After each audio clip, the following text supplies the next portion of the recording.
지난 3장 뒷부분에 이야기를 했던 것을 먼저 잠깐 이야기 드리고요. 4장으로 이어가겠습니다. 그래서 3장 뒷부분에서 첫째, 사람이 믿음으로 의롭게 되는 것이다. 행함으로 된 것이 아니다. 이것을 강조했고, 둘째, 유대인의 하나님만이냐? 그렇지 않다. 이방인의 하나님도 되신다. 이방인도 믿음으로 하나님께 나아갈 때 의롭게 하시는 하나님은 한 분이시다. 그러므로 우리가 믿음으로 하나님 앞에 의롭게 되고 그것은 또한 은혜로 되는 것이다. 이것을 3장에서 강조했었습니다. 우리가 4장으로 넘어가게 되면 이제 4장은 그 믿음으로 의롭게 되는 인물로서, 모델이 되는 인물로서 아브라함을 이야기하게 됩니다. 4장 전체가 아브라함에 대한 말씀을 이야기해 주고 있는데, 오늘은 4장 1절에서 12절까지 말씀을 보도록 하겠습니다. 제가 4장 1절, 저랑 같이 4장 1절을 읽으시고 2절부터 9절까지는 제가 그냥 혼자 읽겠습니다. 그리고 우리가 다 같이 읽은 본문은 10절에서 12절 이렇게 제가 말씀드릴 테니까 그렇게 읽으시면 되겠습니다. 우선 1절만 함께 읽겠습니다. 시작. 그런즉 육신으로 우리 조상인 아브라함이 무엇을 얻었다 하리요. 제가 2절부터 9절까지 읽겠습니다. 만일 아브라함이 행위로서 의롭다 하심을 받았으면 자랑할 것이 있으려니와 하나님 앞에서는 없느니라. 성령이 무엇을 말하느냐? 아브라함이 하나님을 믿음에 그것이 그에게 의로 여겨진 바 되었느니라. 일하는 자에게는 그 싹이 은혜로 여겨지지 아니하고 보수로 여겨지거니와 이를 아니할지라도 경건하지 아니한 자를 의롭다 하시는 이를 믿는 자에게는 그의 믿음을 의로 여기시나니, 이러한 것이 없이 하나님께 의로 여기심을 받는 사람의 복에 대하여 다윗이 말한 바, 불법이 사함을 받고 죄가 가려짐을 받는 사람들은 복이 있고 주께서 그 죄를 인정하지 아니하실 사람은 복이 있도다 함과 같으니라. 그런즉 이 복이 할례자에게냐 혹은 무할례자에게도냐? 무릇 우리가 말하기를 아브라함에게는 그 믿음이 의로 여겨졌다 하노라. 10절부터 12절까지 같이 읽겠습니다. 그런즉 그것이 어떻게 여겨졌느냐? 할례시냐 무할례시냐? 할례시가 아니요 무할례시니라. 그가 할례의 표를 받은 것은 무할례시의 믿음으로 된 의를 인친 것이니, 이는 무할례자로서 믿는 모든 자의 조상이 되어 그들도 의로 여기심을 얻게 하려 하심이라. 또한 할례자의 조상이 되었나니 곧 할례 받을 자에게뿐 아니라 우리 조상 아브라함이 무할례시에 가졌던 믿음의 자취를 따르는 자들에게도 그러하니라. 아멘.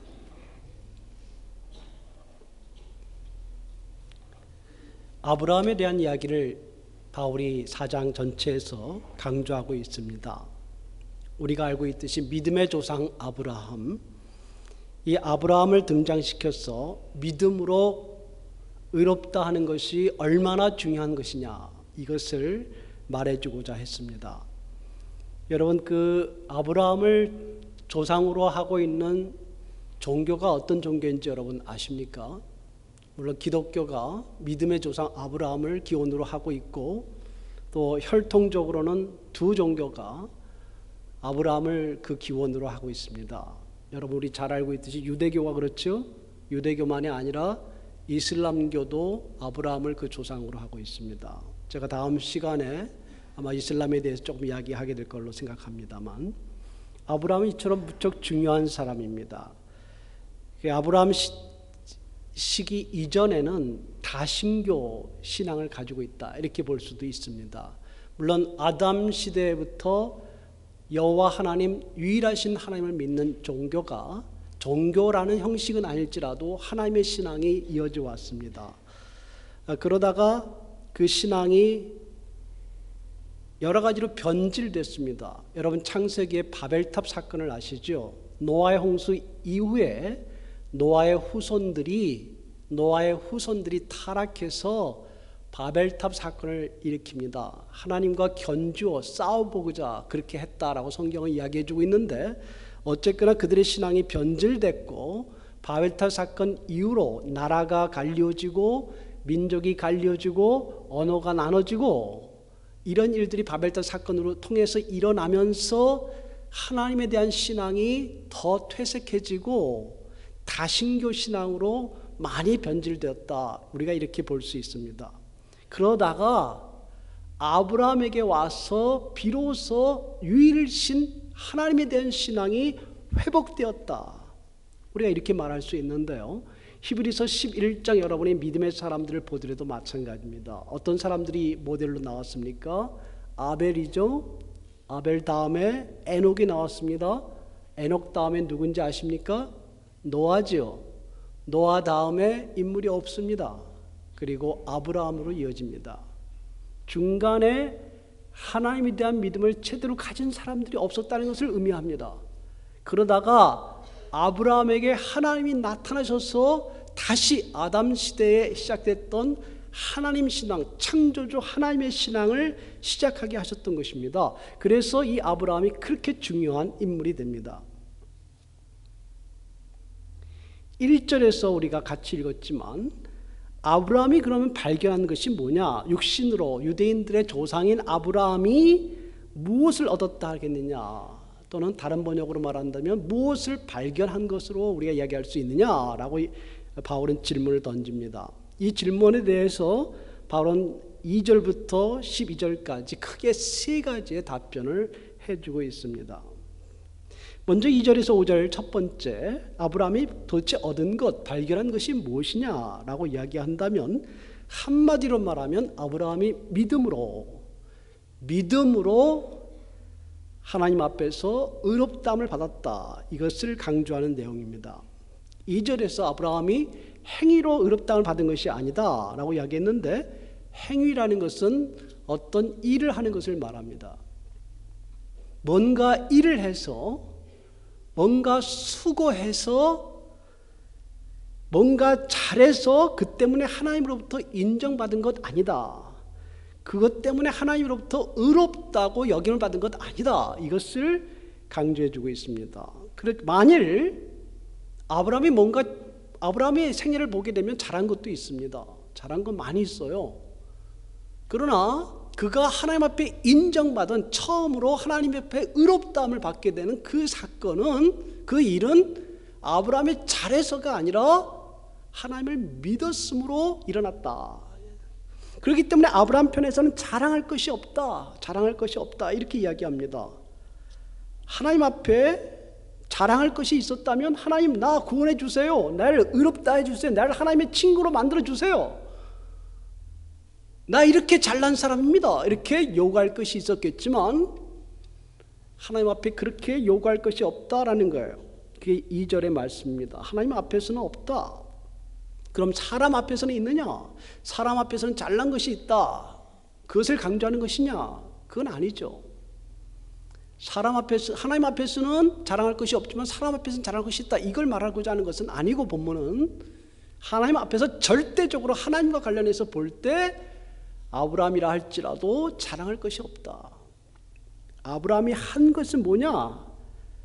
그가 믿음으로 하나님 앞에 인정되었다. 이것을 강조해 주는 것입니다. 당시 유대인의 문헌에, 바울 시대에 중간기 시대의 문헌이라고 하는데요, 구약과 신약의 중간쯤 되는, 그때 여러 가지 유대인들의 문헌들이 있었습니다. 그 문헌에는 아브라함을 완전한 자로 묘사하기를 좋아했습니다. 어떤 책에는 우리 조상 아브라함은 율법이 주어지기 전에 모든 율법을 이뤘다. 아브라함에 대해서 소개하고 있는 내용입니다. 또 어떤 책에는 아브라함은 하나님과 함께 모든 행위에서 완전했다. 또 어떤 책에는 아무도 그처럼, 아브라함처럼 영광 가운데 발견된 자가 없었다. 이렇게 유대인들은 그들의 조상 아브라함을 미워했습니다.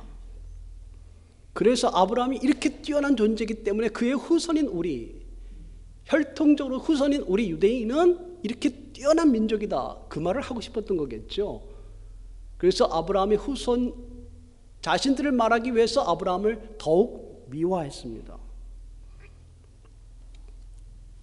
2절의 말씀, 행위로 의롭다함 받은 것 아니다, 뭔가 자랑할 것이 없다라는 말씀을 4절에서 다시 반복해 주는데, 왜 자랑할 것이 없느냐? 하나님께는 그 말을 해주는 것입니다. 일하는 자에게는 보수를 주는 것이 마땅하다. 뭔가 잘 해서 그것에 대해서 보수를 주고 보답을 했다면 그것은 은혜가 아닌 것입니다. 그가 수고한 것에 대하여 보답한 것입니다. 아브라함이 굉장히 뭔가 뛰어나고 잘하고 하나님께 뭔가 잘 열심히 했기 때문에 하나님이 그를 의롭다 여긴 것이라면 우리는 그것을 은혜다 말하지 않습니다. 그것은 그가 따은 것입니다. 근데 그것을 이야기하지 않은, 그걸 말하는 것이 아닙니다. 아브라함이 뭔가 한 것에 대하여 그를 의롭다한 것이 아니고, 아브라함의 수고한 것에 대하여 하나님께서 그를 의롭다 하신 것이 아니고, 그렇지 않고 그러므로 그가 자랑할 것이 없다, 이렇게 이야기합니다. 아브라함이 의롭다움을 받은 것은 뭐라고 이야기합니까? 의롭다움을 받은 것은 그가 한 일 때문이 아니다. 그가 뭔가 이뤘기 때문이 아니다. 우리는 우리가 한 일에 대해서 초점을 참 많이 두고 있어요. 그게 굉장히 중요하게 생각합니다. 전혀 중요하지 않은 것은 아닙니다. 우린 수준은 그 정도밖에 안 된다는 거예요. 제가 이야기 드리는 것은. 우리가 어느 정도 수준이냐면 우리가 새로운 넥타이를 매잖아요. 그럼 보이는 게 다 넥타이밖에 안 보여요. 우리 수준은 그 정도입니다. 우리 수준은 우리가 새로운 구두를 맞추면 사람들의 구두만 보게 돼요.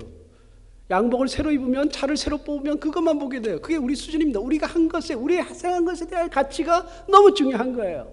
우리가 지금 가지고 있는 게 뭔가, 우리가 무엇을 행했는가, 그것만 보입니다. 그런데 초점을 그곳에 두면 하나님께 대하여는 아무것도 없다는 것입니다. 그것이 하나님 앞에서 자랑할 것이 아니다라는 것입니다. 아브라함에 대해서 지금 그것을 이야기해 주고 있습니다. 좀 더 직접적으로 3절에서 아브라함이 하나님을 믿었고 그것을 의로 여기셨다라고 이야기했습니다. 이 말씀은 창세기 15장 6절의 이야기입니다. 여러분, 창세기 15장 6절이 굉장히 중요한 말씀인데요. 이 말씀 그대로입니다. 뭐 더 찾으실 것도 없어요.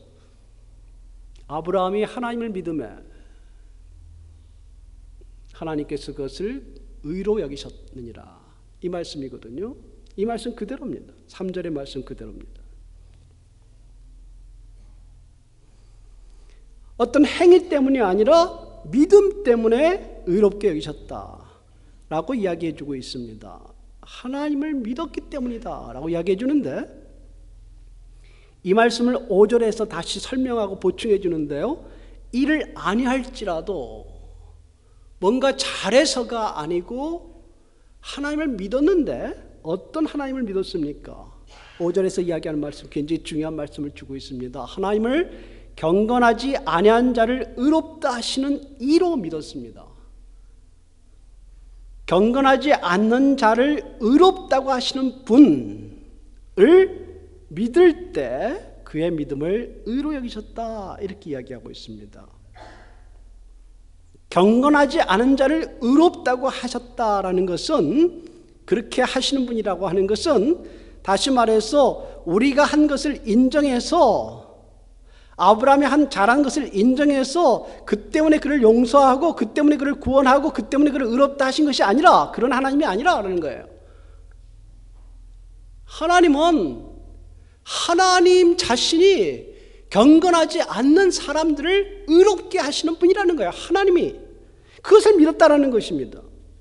그렇기 때문에 그런 하나님이시기 때문에 내가 뭘 잘해가지고 하나님께 의롭다 하심을 인정받으려고 하는 것이 아니라 그걸 아예 포기하고, 하나님의 구원은 하나님께로 옵니다. 이 경건치 않은 사람을 의롭다 하실 수 있는 분은 내가 아닙니다. 경건치 않은 불의로 가득 찬 이 인생을 깨끗하게 하시고 하나님 앞에 의롭게 하시고 완전하게 하실 분은 하나님이십니다. 하나님밖에 없습니다. 그걸 믿었다는 거예요.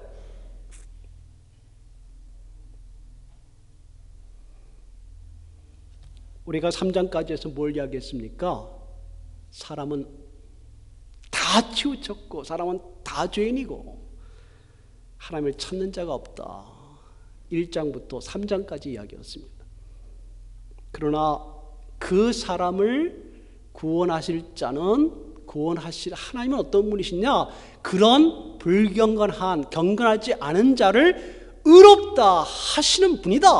하실 수 있다가 아니라 하시는 분이다. 하실 수 있을 뿐만 아니라 그렇게 하시는 하나님이다. 이걸 믿을 때 하나님이 그것을 의로 여기셨다. 그를 의롭다 하셨다. 우리가 하나님을 찾게 되면 하나님 앞에서 우리가 얼마나 부족하고 헐물이 많고 죄가 많은지 인간은 자동적으로 느끼게 됩니다. 하나님을 대면할 수 없어요. 하나님께 대한 두렵습니다. 아브라함이 믿은 것은 무엇이라고요? 하나님께서 경건하지 않은 자를 의롭게 하신다. 나 같은 아브라함 같은 나 같은 존재를, 나 같은 인간을 하나님은 완전하게 하신다. 하나님 앞에 서게 하신다. 그러므로 내가 하나님 앞에 서게 되는 것, 내가 하나님 앞에 의롭게 되는 것, 하나님 앞에 용서를 받는 것은 나의 혈통 때문도 아니고 나의 신분 때문도 아니고 나의 경력 때문이나 내 지식이나 내가 가진 것 때문이 아니고 오직 내가 뭘 한 것 때문이 아니라 하나님으로부터 그 하나님이 나를 의롭게 하시는 것이다. 그 초점을 어디다 두는 것입니다? 어디다 두는 것입니까? 하나님께 두는 것입니다. 하나님을 바라보고 하나님 되심을 인정할 때 그분만이 구원하실 수 있고 그분만이 살리실 수 있고 그분만이 회복하실 수 있고 그분만이 부족한 나를 그 앞에 세우실 수 있다라. 이것이 바로 우리에게 주는 아브라함이 얻은 것이다. 아브라함 1절에 다시 이야기한 육신으로 우리 조상의 아브라함이 무엇을 얻었는가? 하나님이 이런 하나님인 것을 믿음으로 의롭다함을 받았다. 이것을 이야기합니다. 우리가 행함을 강조하지 않는 것은 아닙니다. 행함 중요합니다. 그리스도인들에게 행함이 중요해요. 행함이 믿음과 분리되어 있지 않습니다. 그러나 시작은 믿음이 출발입니다. 행함이 아니고요. 행위에 강조하는 종교들은 두려움이 많습니다. 두려워요. 왜요? 하지 말라는 게 너무 많거든요. 이것도 하지 말아야 되고 저것도 하지 말아야 되고 하면 지옥 가고 하면 처벌받고 이게 굉장히 많습니다. 이슬람이 특히 그런데요. 두렵습니다. 그래서 신앙의 대상인 신을, 하나님을, 알라를 만족시키기 위해서 우리 인간은 굉장히 많이 노력해야 되는 거예요. 숱하게 뭔가 많이 해야 되고 그래야만 되는 거예요. 우리 그리스도인이 뭘 하지 말아야 된다는 것을 말하는 것은 아닙니다. 본질을 말하는 겁니다. 시작을 말하는 것입니다. 종교개혁 시대가 그랬어요. 카톨릭 교회가 많은 것을 부과했습니다. 루터는 종교개혁의 종교개혁을 일으키기 전에 그런 신부였습니다. 사제였습니다. 그도 그렇게 생활을 했어요. 그래서 카톨릭 교회가 뭔가 큰 건물을 지을 때 거기에 헌금을 해야 됐고 그래야 천국행 티켓을 따는 줄 알았고 여러분 잘 아시죠? 그리고 늘 참회의식을 가지고 있어요. 난 죄인이다. 참회. 내가 하나님께 죄인이기 때문에 견딜 수가 없다. 그러므로 내가 무릎으로 기어서 저 계단을 올라가야 된다. 그렇게 자꾸 높은 계단을 자꾸 이렇게 무릎으로 기어서 올라가는 것이 내가 하나님께 할 수 있는 최선의 가장 작은 헌신이고 참회의식이다. 이런 생각을 했었어요. 하나님이 두려운 겁니다. 하나님을 만족시키기 위해서 뭔가를 자꾸 해야 되는 거예요. 루터가 라틴어로 된 성경을 읽기 전까지 그랬습니다. 로마서를 읽고 바뀌었어요. 로마서에 읽어보니까 그게 아니라 사람은 믿음으로 의롭게 함 받는다. 이걸 알게 된 것입니다. 두려움의 종교가 아니라 하나님이 어떤 자예요? 경건하지 않은 자를 의롭다 하시는 하나님이시다. 나같이 쓸모없는 부족한 하나님 앞에 한없이 연약한 나를 의롭다 하시는 하나님이시다. 그 하나님을 믿었던 것입니다. 그래서 그의 삶이 바뀌었고 그것이 종교개혁으로 일어나게 됐어요. 그래서 결혼도 안 하다가 사제니까 결혼도 했습니다. 여러분 아시죠? 루터가 결혼했습니다. 왜요? 이 금욕이 하나님께 나가는 것이 아니라 사실은 하나님을 믿는 믿음이 중요한 것이다를 깨달아 알았기 때문입니다.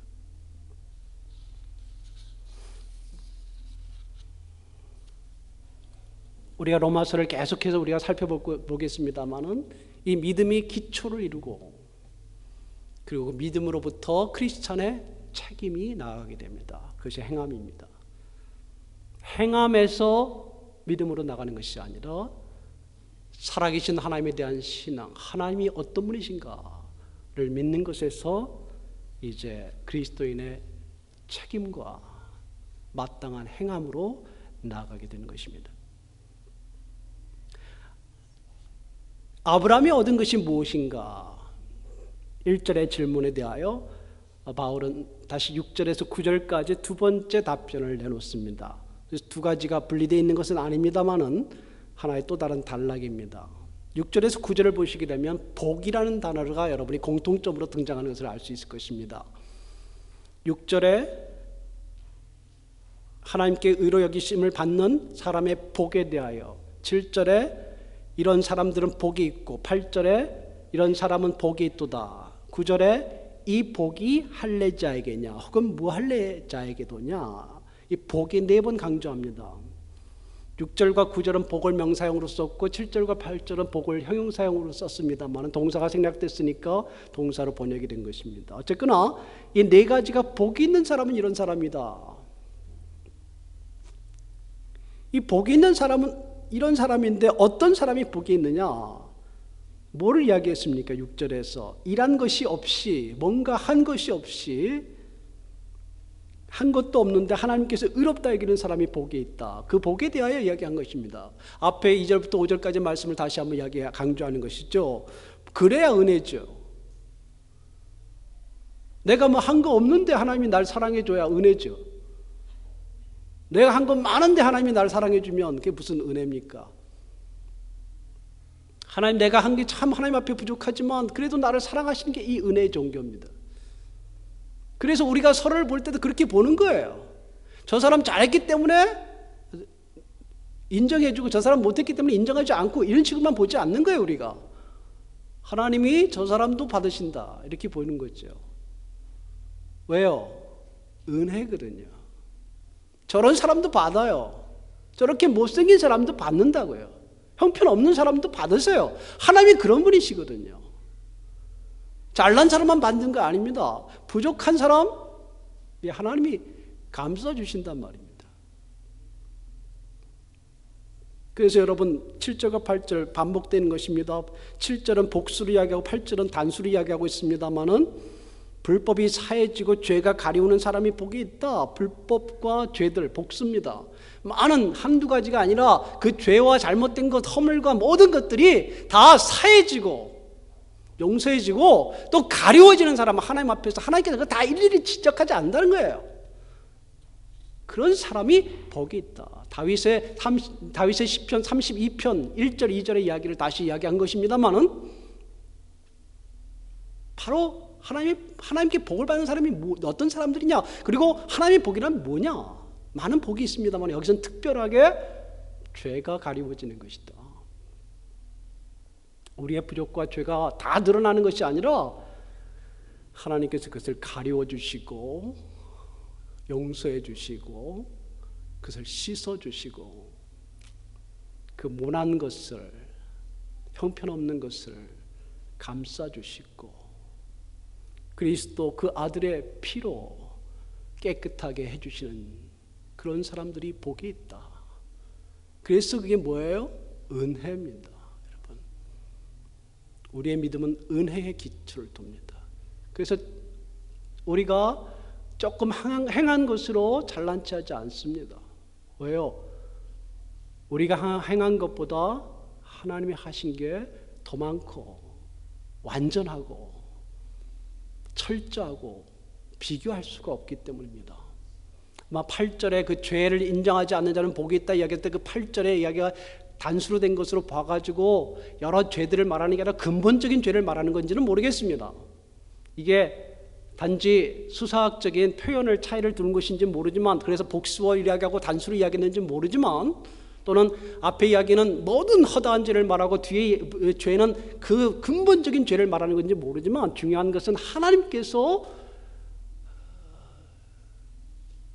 우리가 가진 죄, 짓는 죄, 부족한 죄를 용서하시는 것, 그것을 가리우시는 것, 없다고 인정해버리는 것, 없다고 해버리는 것, 이렇게 한 자가 복이 있다라는 거예요.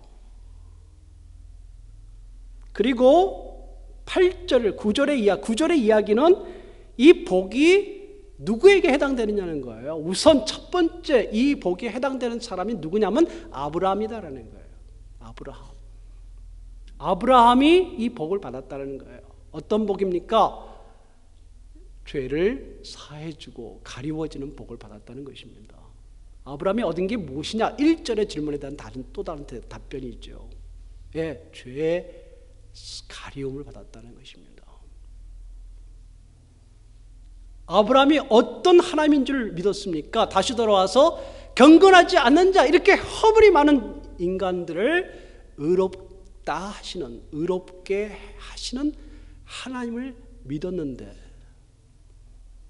그 믿음 때문에 그의 죄가 용서되었고 그 죄가 가리워졌다는 것입니다. 놀라운 일입니다. 뭐가 있어야, 배경이 있고 힘이 있고 돈이 있고 학식이 있고 노력이 있어야 하나님 앞에 의롭다 하심 받는 것이 아니라, 바로 이처럼 하나님이 어떤 분이신지를 믿고 그 하나님이 내 하나님이 되시기를 원할 때, 우리 인간은 이 모든 죄에서 벗어나서 정말 축복된 그 과거의 죄가 덫으로 우리를 얽매는 것이 아니라, 우리의 발목을 잡고 넌 이런 사람이었지라고 말하고 끌고 가는 것이 아니라, 그 사슬을 끊게 하시고 그 죄를 탕감받고 용서받고 우리를 거룩하게 하시고 우리를 깨끗하게 하시고 우리를 의롭게 만드시는 하나님께 나아가게 하는 그 복을 아브라함이 받았고 또 우리가 받는다라는 것입니다. 세 번째로 아브라함이 받은 것이 무엇이냐라고 이야기했을 때 10절에서 12절을 이야기할 수 있습니다. 이제 할례와 무할례를 이야기하는데요. 할례라는 것은 아브라함이 이런 하나님 앞에 의롭다함을 받은 후에 그 아브라함이 하나님과 언약을 세웠습니다. 그 언약을 세운 이후에 그 아브라함과 그의 후손들이 할례를 받기 시작했습니다. 여러분이 창세기 17장을 보시면 그 이야기를 자세히 볼 수 있을 것입니다. 지금도 유대인들은 그것을 브리트 밀라라고 해서 할례의 언약이다 이렇게 말을 하고 그 언약 백성으로서의 할례를 받아오고 있습니다. 생후 8일이 되면 할례를 받습니다. 그것은 하나님의 백성이며 아브라함의 후손이라는 증거가 됩니다. 그 틀린 것은 아닙니다. 이슬람도 나중에 할례를 받게 됐죠. 유대인들은 누구든지 할례를 받지 않으면 유대인으로 인정하지 않습니다. 하나님의 백성으로 아브라함의 후손으로 인정하지 않아요. 그들은 아브라함의 적통 후손이다 이것을 강조하고, 이방인들은 할례를 받지 않은 무할례자이므로 그들을 무시했습니다. 그래서 여러분이 성경에 무할례자라는 말이 많이 나옵니다. 할례를 받지 않은 사람 무할례자, 이방인을 가리키는데요. 유대인들이 볼 때 그들에게 심지어는 사울 왕은 전쟁에 지고 나서 그 무할례자들, 할례를 받지 않은 사람들에게 자기가 칼로 죽임 받는 것이 싫어서 자기의 무기를 담당한 시종에게 자기 목숨을 끊도록 요청하기도 합니다. 그런 것이 성경에 나오고요. 또 사도행전을 보게 되면 베드로가 할례 받지 않은 자와 식사했다고, 고넬료죠. 고넬료 가정과 식사했다고 유대인들이 그를 비방하는 것을 보게 됩니다. 식사도 같이 안 했죠.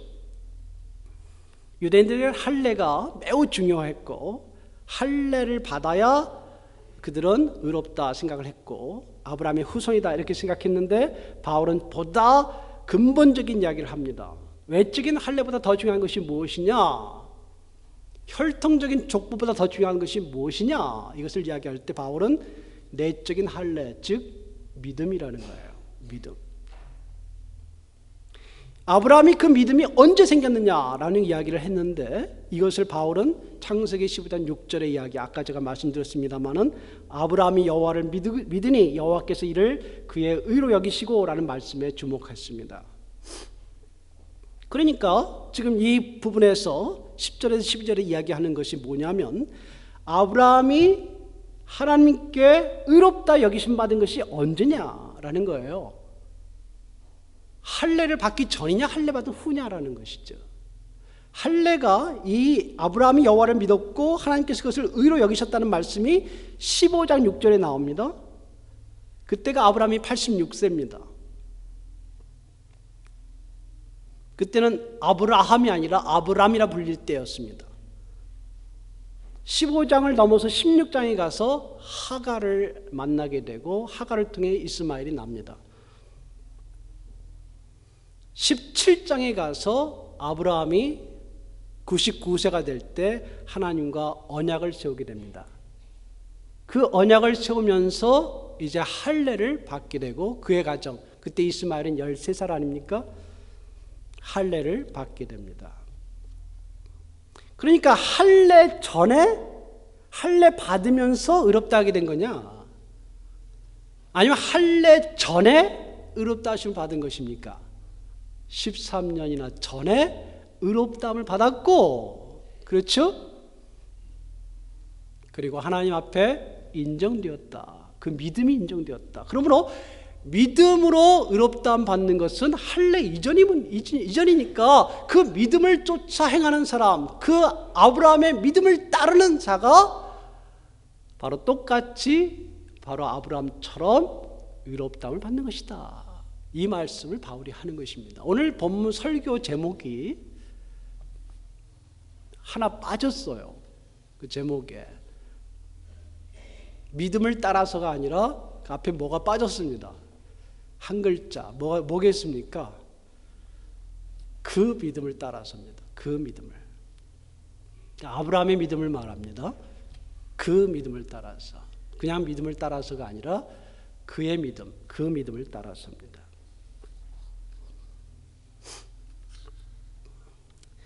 그가 무할례 때 할례 받기 전에 믿음으로 의롭다함을 받았으므로 그래서 그가 하나님 앞에 인정되었으므로 이제 하나님께서 그를 이 10절에서 12절까지는 아브라함에게 어떤 일을 주셨냐라고 하는 관점에서 본다면 그가 할례자의 첫째 할례자의 조상이 되게 하셨다. 그래서 혈통으로 유대인들의 조상이 되게 하셨습니다. 그러나 또 하나 이제 강조한다면 그것은 바로 무할례자의 조상. 단순히 무할례자 조상이 아니라 그의 믿음을 쫓아 그 믿음을 따라서 아브라함처럼 하나님, 어떤 하나님이라고요? 경건하지 않은 사람을 의롭게 만드시는 하나님을 믿는 아브라함처럼 그 사람들이 바로 아브라함처럼 의롭다함을 받도록, 그래서 아브라함이 이러한 믿음의 조상이 되도록 혈통적 후손만이 아니라 그를 따르는 그리스도인들이 바로 아브라함처럼 의롭다함을 받도록 하셨다라는 것입니다. 이것이 바로 아브라함이 얻게 된 놀라운 사실입니다. 이 세 가지는 비슷한 이야기입니다.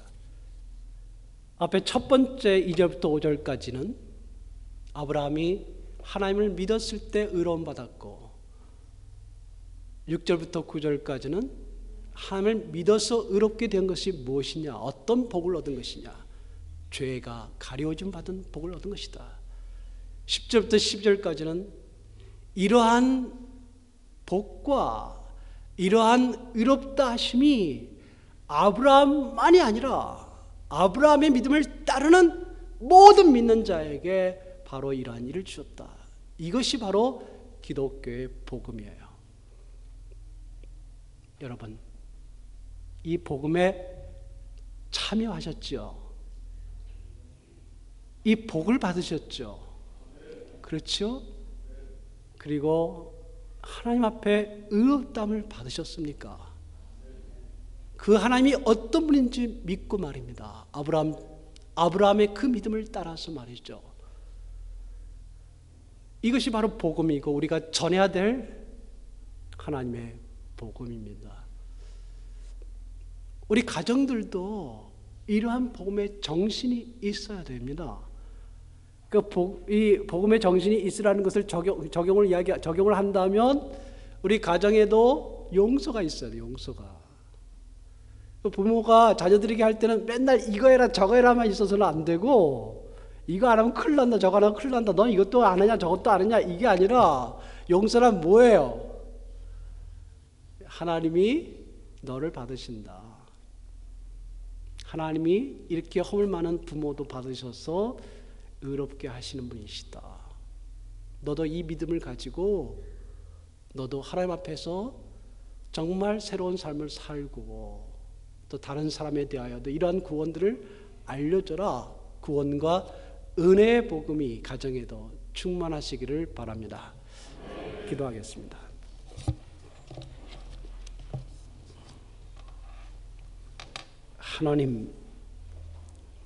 하나님께서는 경건치 않은 우리를 의롭다고 하셨습니다.